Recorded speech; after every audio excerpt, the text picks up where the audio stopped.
On est place de la République, manifestation pour nos droits.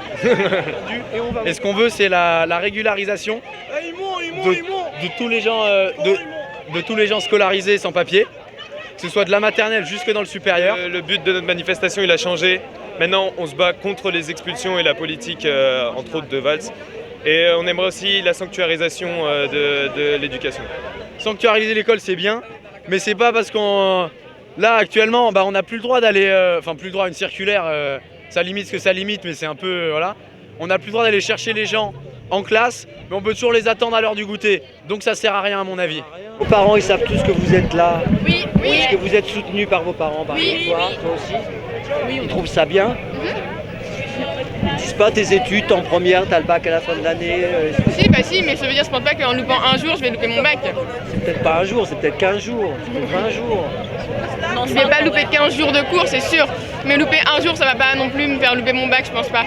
Tant qu'il n'y a pas de changement de politique et de changement pour ce qu'on demande, et bah, c'est toujours utile. Mes parents, ils sont pas forcément pour que je rate les cours, mais ils savent que je prends mes propres décisions et si j'ai envie de faire une manifestation, je le fais pour moi, pas pour eux. Oui, ils savent que je suis là, mais je fais tout pour...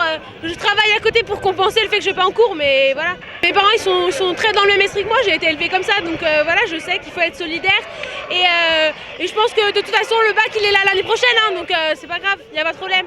Il pleut, il fait froid, on veut rentrer chez nous, on a cours, mais on est toujours là, on a le bac. Il y a beaucoup de gens qui sont en terminale et ils sont toujours là, ils sont toujours motivés, et voilà. À ceux qui veulent expulser les lycéens. Les lycéens répondent résistance. J'entends pas.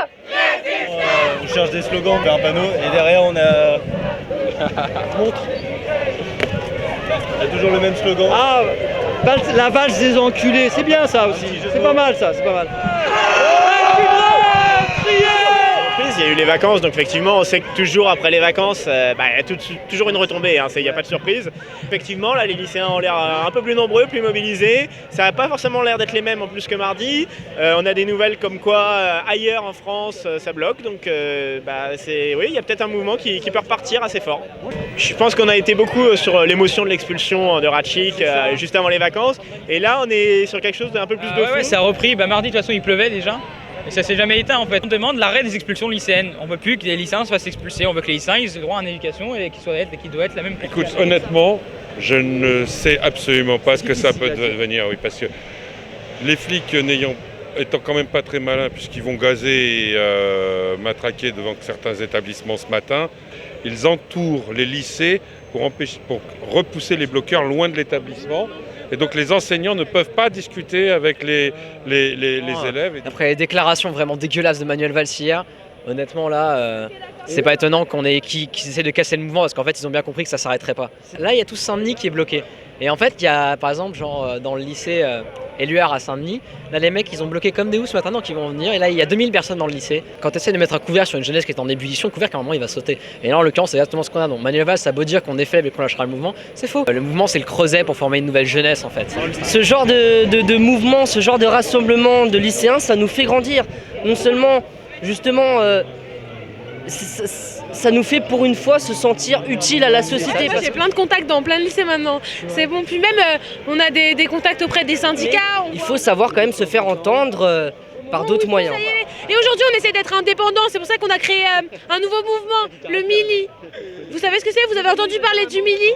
Le MILI c'est le mouvement interlycée indépendant. C'est un mouvement qui est indépendant. On a décidé de se séparer des syndicats, des mouvements politiques qui profitaient de nous pour faire passer leurs idées ou pour se faire entendre ou quoi, alors que c'est pas ce qu'on voulait. Alors maintenant on s'est créé notre mouvement, on a nos AG, nos rassemblements et aujourd'hui c'est le MILI qui organise tout ça. Voilà. On attend des derniers lycées qui vont nous rejoindre et on va partir par le boulevard Voltaire, c'est le boulevard qui est juste derrière moi là et on va marcher comme mardi dernier jusqu'à Nation. À ceux qui veulent expulser les lycéens. Les lycéens répondent résistance. J'entends pas. Résistance. Plus fort. Résistance. On veut pas syndicat, on veut que ce soit nous et nous seuls qui nous représentons. Seulement, si les adultes, si les gens veulent descendre dans la rue avec nous, ils sont les bienvenus, c'est obligé, bien sûr. Et on va partir. Allez, Montreuil, enfant!